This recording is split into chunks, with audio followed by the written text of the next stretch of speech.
On behalf of the Professional Baseball Strength and Conditioning Coaches Society, I'd like to welcome you to the PBSCCS Podcast. I'm your host, Chris Messina.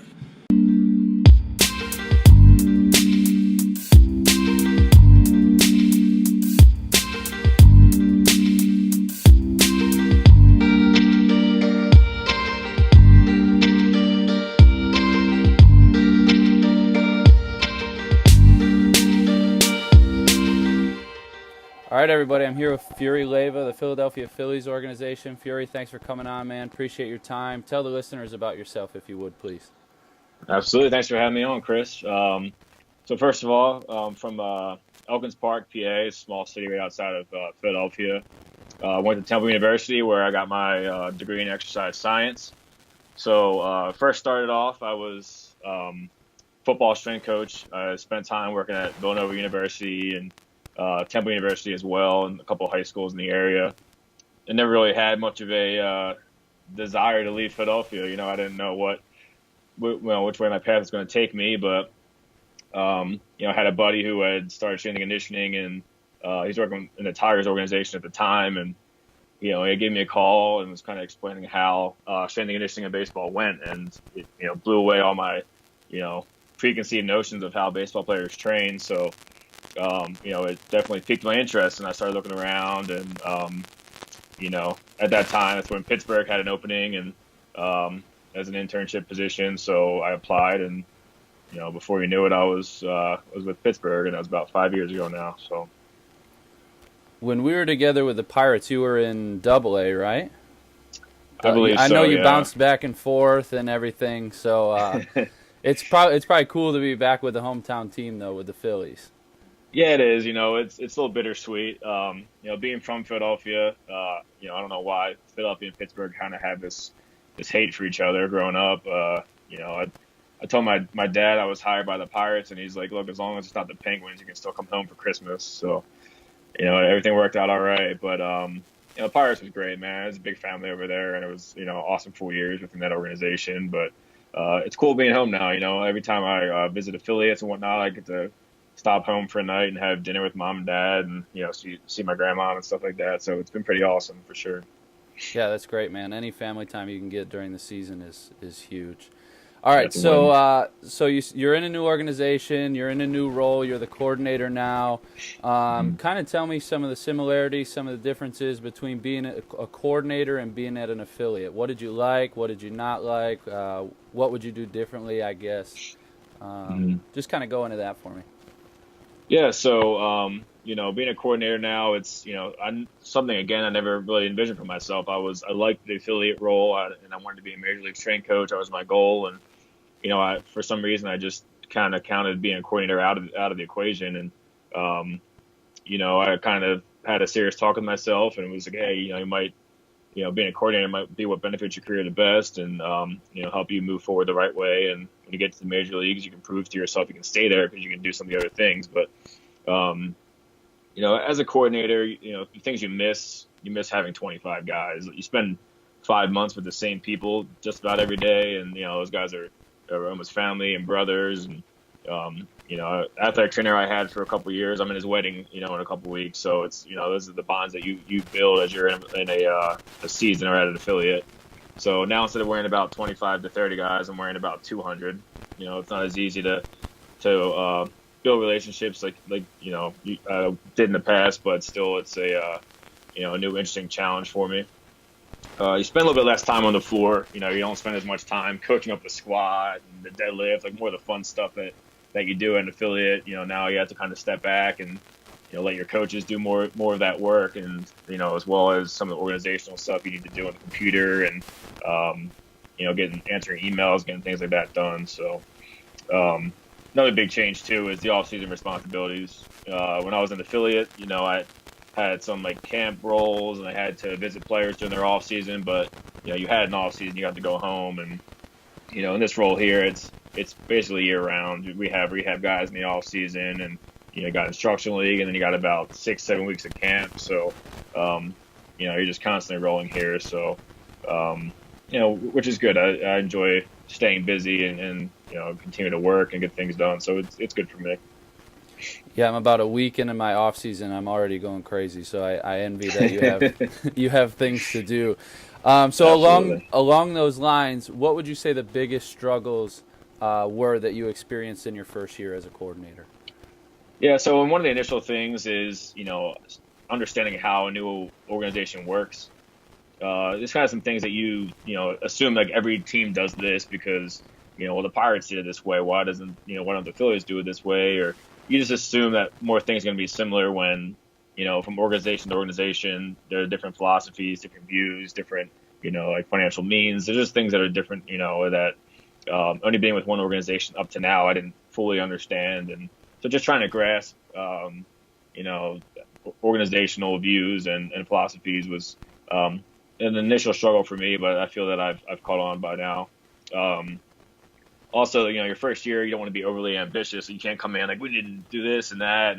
And, you have all these ideas and you kind of want to see how some things work before you start, trying to implement a thing here and some things there. So, kind of just staying grounded and, analyzing more than you're trying to, overhaul anything at this point in time. So, another thing too is watching my coaches work and watching them do their thing. Sometimes you want to interject and give them answers or tell them how to do stuff, but at the same time, you need to let them, work their way through certain situations, figure out how to handle things on their own. Because in the end, that's what happened to me, and that's what made me a good coach. Was I had good mentors that allowed me to, do those type of things. So it's important that I let guys do that as well. I think one of the last thing is having the hard conversations with guys, with players and staff. And, when you're at an affiliate and, during spring training, you go up to somebody and say, hey, you need to, take off your hat in the weight room. And he turns to you and says, well, why? Oh, well, because the coordinator wants it that way. You get to kind of deflect blame a little bit, if you weren't ready to have some of those conversations. And, now I can't blame anybody else. I have to have that talk myself. So it definitely has been a change for me early on here. Yeah, I feel for you because you're in a first-year position and in a new organization. So did you lean on your guys a lot? I know a couple of the guys that work in the affiliates there, and they're pretty nice guys, pretty good guys. So did you lean on them a lot for things early on?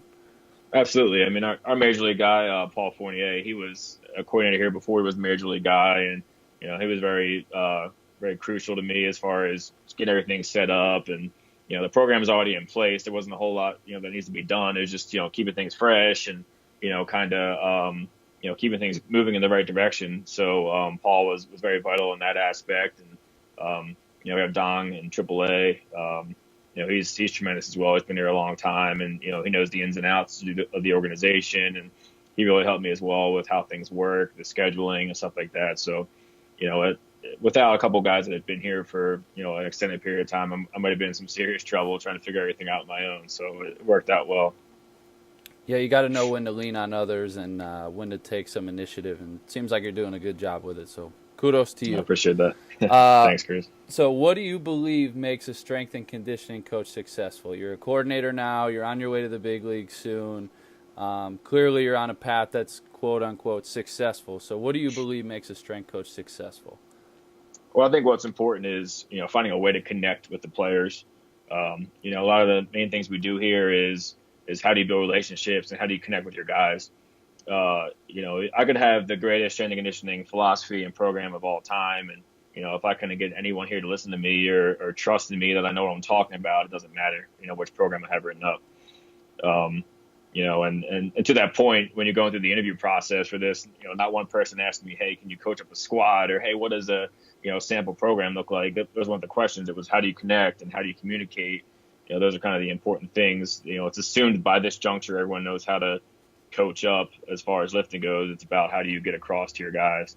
Another thing for me that's important is being consistent. I feel like players know when they're coming into the weight room, they understand what they're going to expect from me that day. I don't waver. I'm the same guy every day. It's not about your ups and downs and wearing emotions on the sleeve. I think they come to the strength coach for a consistent presence, someone that they can lean on. When they view that consistency in your life, it makes you successful because these guys are ready to, buy into you and give you what they have. So. Perfect, man. Yeah, that's awesome. Very good points there. So kind of along those lines, what advice do you have for others? Maybe young guys who are just getting into the field. Like you said, you talked to your buddy with the Tigers and he talked you into getting in, or even guys who have been around who are just still thirsty for knowledge. What advice do you have? Sure. Yeah, I think one thing that was important for me was asking questions. I asked, I had Joe Hughes and Kiyoshi and Brandon Hutman and Carlo Alvarez, and I asked 1,000 questions. Everything I could think of, I thought if it was a dumb question or a good question, I just asked it, and I tried to retain as much stuff as possible. So, don't be afraid to ask questions. That's how you'll get the answers, and you'll hear some things that'll help you grow as a strength coach. Make sure you practice what you preach. I think the 21st century athlete is like the new thing that you hear, and these 21st century athletes, they want to talk to strength coaches that look like they're training and taking care of themselves. So, it's important that you're able to perform some of these lifts and do some of the things that you're asking these players to do. So definitely practicing what you preach. Always visit other coaches when you have time, in the off season, just, go visit some college programs and go, just don't be stuck in your area. You get very one track in season to baseball strength and conditioning and just doing your, daily responsibilities. When you have some free time, reach out, go to some seminars, go to conferences, and make sure you're doing other things to build yourself outside of, your daily activities. Great, man. All good stuff there. All good stuff. So kind of going along that last one there, building yourself and building your knowledge base, where are you going for continuing ed? Are you reading books, listening to podcasts, any seminars you go to in the off season? I know you don't really have an off season, so to speak, now, but where are you going for your continuing ed stuff? Yeah, so I think that, one thing that's past off season I did, or the end of last season, was getting nutrition certification. I took the precision nutrition. It's kind of funny in this game how much strength coaches are leaned on for nutrition information. I don't know about you, Chris, but I had one course in college for nutrition, and it was like a summer course. It was, 8 weeks long, and everything was jam-packed. So, we're the nutrition experts with limited, knowledge to this point in time. So I thought it was important for myself to, try to explore some avenues to better my knowledge within nutrition. So I think that's kind of an important aspect. Some of the books I like to read, I've been reading Tools of the Titans by Tim Ferriss.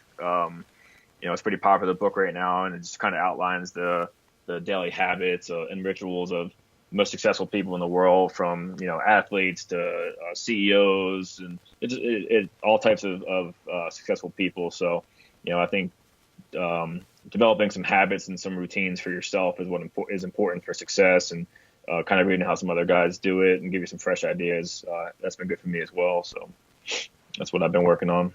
Perfect. How was the nutrition certification? Because I'm looking to get one. I just don't know which one to get yet.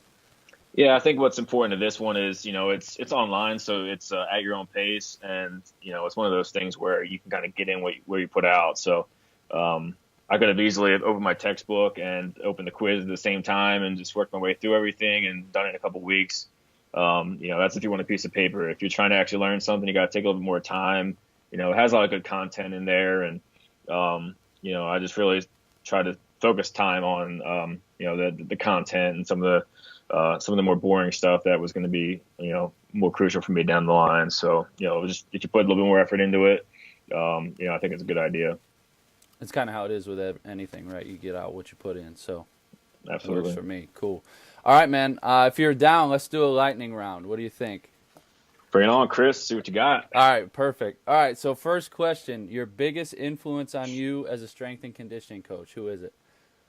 So I have to go with Joe Hughes here. Having him in Pittsburgh was awesome. He kind of molded me through spring training and extended, and he was very strict, and he kind of set you on the right path to the future within baseball. And he always did a good job of playing devil's advocate. If you had an idea, he'd always kind of, well, what about this option, or kind of play the other side and make you think more, outside of the box, or think of the entire picture when you were setting something up. So I really credit Joe for, me being where I am today as a coach.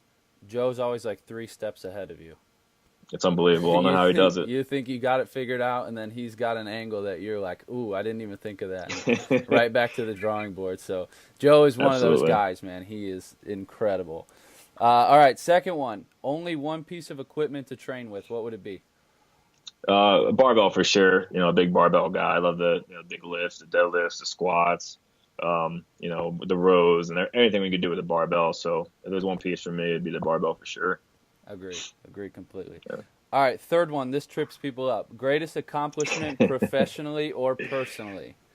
Yeah, well, I mean, luckily I just had one, so I just recently got engaged, and it's different in the weight room, and it's something kind of outside of your comfort zone that you have to do, and I convinced her to say yes, so that was kind of a great personal accomplishment for myself. So looking forward to the future with her. So congrats, man. That's awesome. Thanks. It's a big commitment for both, and having the right support group, especially in baseball, is huge. So if she's on board with you and what you're trying to do, that's great, man. So congrats on that. Yeah, man, absolutely. Appreciate that. All right, last one. Any career other than strength and conditioning, what would you choose? Yeah, so this one's a little tricky. You don't really, envision yourself doing anything else at this point in time. But I was a nursing major in college for 3 years before I actually started my strength and conditioning career. So, if there was anything else I had to do, it probably would be nursing. I think something about the 3 days a week and the long days, but 3 days a week and then some off time. It doesn't sound too shabby. So, I think I could do that. It's interesting. I didn't know that about you. Yeah, I look pretty good in the scrubs too. So. I bet, man. I bet the biceps probably bulging out of them. That's right.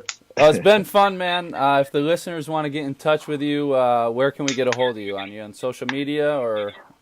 Yeah, so we actually have a Phillies strength and conditioning Instagram account. So that's at Phillies_strength. We recently started up that page, so you guys go ahead and give me a follow there. It'd be great. And if anybody wants to contact me, always through email works fine. It's my first initial, last name, so fleva@phillies.com. So best spot to get me at. Perfect. All right, man. Well, I appreciate you coming on. A lot of good stuff in this one, and we'll be talking to you soon. Absolutely. Thanks for having me on, Chris. Appreciate it. Yeah, no problem. All right, everybody. That concludes our episode with Furey. I hope you enjoyed it. He provided a lot of good information for us, especially for coaches who might be moving into new roles or in new organizations. 3 things that I took from him in this episode. Number 1, be the same person every day. Try to provide a consistent presence for your players. Number 2, connect with your players as best as you can. And number 3, ask questions. With that being said, I hope you enjoyed this episode, and we'll talk to you again on the next one.